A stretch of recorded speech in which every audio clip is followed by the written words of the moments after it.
दक्षिणी दिल्ली के तुगलकाबाद एक्सटेंशन गली नंबर 19 में एक सनसनीखेज मामला सामने आया है।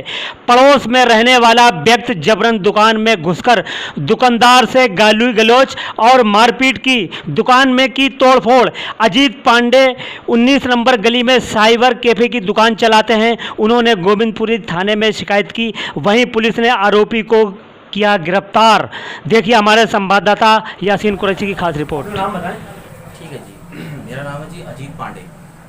क्या मामला हुआ था कल रात शाम के टाइम पे जो आप घटना आपके यहाँ पे दुकान पे हुई, वारदात हुई है, क्या पूरा मामला था बताएं। बिल्कुल, मैं आपको बताना चाहता हूँ। मैं अपने ऑफिस में डेली के तरीके से अपने ऑफिस में काम कर रहा था, तो अचानक एक हमारे कस्टमर आए और वो हमसे बोले भाई साहब हमारा ही काम कर दीजिए। तो हम उनका काम करने लगे। इतनी देर में वो मुझे बोले भाई साहब कोई बंदा इधर की तरफ देख के गाली दे रहा है, आपकी शॉप की तरफ देख के। तो मैंने कहा कोई भी बंदा होगा गाली दे रहा होगा, बट उससे हमें कोई मतलब नहीं है।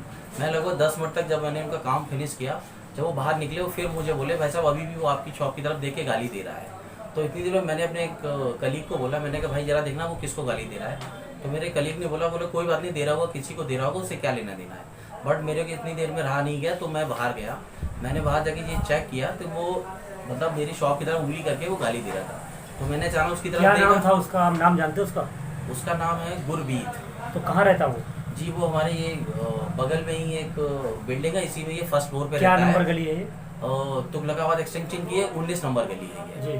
हाँ, तो मुझे एग्जैक्टली उनका मकान नंबर याद नहीं है, बट ये हमारे पड़ोस में ही रहते हैं। तो क्या पहले से उनको जानते थे आप? नहीं, मैं या कोई पहले आपकी कोई रंजिश रही थी? नहीं, मैंने उन लोगों को कभी नहीं यहाँ देखा था, ना ही मैं उनको जानता था। हाँ, उनकी मम्मी और उनकी जो सिस्टर थी वो हमारे पास कभी कदार अपना ऑनलाइन के काम कराने के लिए वो लोग आते रहते थे। फिर आगे क्या? तो फिर जब मैं बाहर निकला तो उसने बोला कि वही मैं एक्चुअली उस दिन हरे कलर का मैं एक मास्क लगाए हुए था। तो उसने मुझे इशारे से बोला वही हरे कलर के मास्क वाले मैं तुझे गाली दे रहा हूँ। तो मैंने एकदम पीछे देखा, मुझे लगा कोई और होगा गाली देने वाला, वो कोई और बंदा होगा। बट वो बोला नहीं पीछे मत देख, मैं तुझे गाली दे रहा हूँ। तो मैंने कहा फिर मैंने उससे पूछा भाई क्यों गाली दे रहा है। तो उसने बोला आप मेरी तरफ आइए तब मैं आपको बताता हूँ मैं तुझे क्यों गाली दे रहा हूँ। मैंने कहा भाई तुम इधर आओ। इतनी देर में वो मेरे पास आया, आके बोला कि भाई ये बता तुम्हारी दुकान पे कोई बंदा आया है जो नीली टी शर्ट पहने हुए है, वो मेरे घर के सामने अपनी वैगनआर खड़ी करके हुए आया है। तो इतनी देर में मैंने उसको बोला मेरे भाई मेरे पास कोई बंदा नहीं है, आप मेरी आके शॉप में चेक कर सकते हैं। तो इतना मैं बोल नहीं पाया। उतनी देर में बस वो मेरे को गाली देना स्टार्ट कर दिया। बोला कि मुझे तुमसे लड़ना है, कोई भी आया हो मुझे इससे कोई मतलब नहीं है। मैंने बोला क्यों लड़ना है, मेरे तुमसे क्या मतलब है। बोला मुझे नहीं पता भाई, बस मतलब मैं तुमसे लड़ना चाहता हूँ। इतना कहते ही कि वो दुकान में घुस गया मेरी, उसने मेरा लैपटॉप तोड़ दिया, ये मेरा प्रिंटर फेंक दिया और मेरे ऊपर उसने हाथापाई स्टार्ट कर दी। हाथापाई करके मेरे कलीग ने उसको दूर हटाया, तो उसने मेरे बाहर जाके शटर में ईंटें मारी, काफ़ी सारी उसने वो किया और दीवारों मतलब पत्थर मारे और काफ़ी गाली गलौज की। इतनी देर में आस पड़ोसी आके उसको दूर हटा दिया। दूर हटा के जब वो चला गया, वो बार बार आके मेरी दुकान पे गाली गलौज करके और पत्थर फेंक रहा था। इतने में मैंने 100 नंबर पे कॉल किया। 100 नंबर लगभग 10-15 मिनट बाद जब 100 नंबर वाले आए तो 100 नंबर वाले ने हमारे पास आके पूछे भाई क्या केस है। तो मैंने उनको बताया। तो इतनी देर में उन्होंने उस बंदे से पूछा भाई क्या दिक्कत है।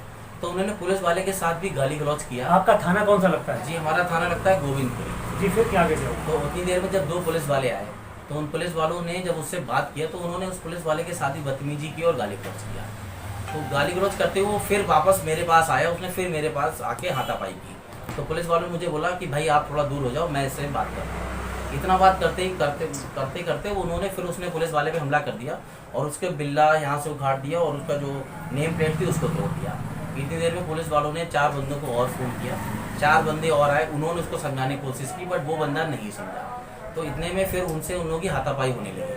फिर इतनी देर में पुलिस वालों ने 5 ने उसको मिलके PCR वैन में बैठा दिया, उसको और उसके भाई को।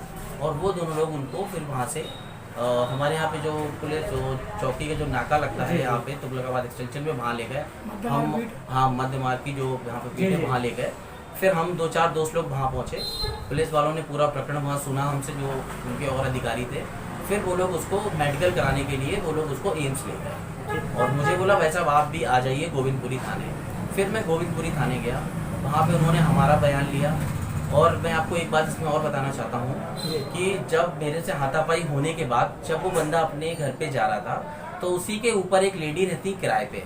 तो जब वो ऊपर चढ़ रही थी तो उसने बंदे ने उनको भी गाली गलौज किया उनके पति को गाली गलौज किया कि तू ऊपर नहीं जा सकती, मैं तुझे भी मारूंगा और तेरे पति को भी मारूंगा। तो क्या शिकायत उन्होंने भी दर्ज कराई? उन्होंने भी शिकायत दर्ज कराई है जी। अपनी तरफ से कि इस बंदे ने मेरे साथ भी बदतमीजी की है। इतने में उसकी छोटी जो एक उसकी बहन है वो भी आ गई, वो भी गोविंदपुरी थाने आई थी।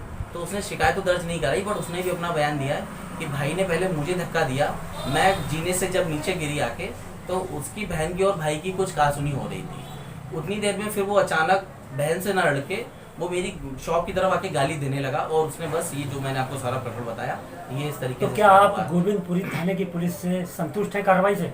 वैसे तो अभी संतुष्ट है, लेकिन बस अब देखता हूँ कि कार्रवाई कहाँ तक पहुँचती है, क्योंकि अभी तक मेरे पास उन्होंने बोला कि आप अपना वो मेडिकल करा के लाइए। तो मैं फिलहाल सारे जितने भी आसपास के मेडिकल हैं सब जगह होके आया हूँ, सब ने मना कर दिया कि हम आपका मेडिकल नहीं कर सकते हैं। मैं एम्स गया था, एम्स वाले ने बोला आपको 8 घंटे के लिए हमारे ऑब्जर्वेशन में रहना पड़ेगा, तब जाके हम आपको आपका ये MLC आपको इशू करेंगे।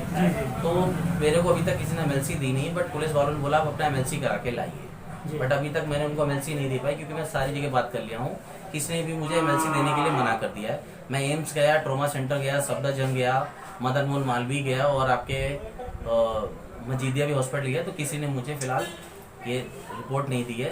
बाकी मैंने इसी पुलिस वाले को बता दी है, तो उन्होंने बोला ठीक है, मैं प्रकरण देख के अपने हिसाब से बात करके आगे की प्रक्रिया करके मैं आपको बताऊंगा।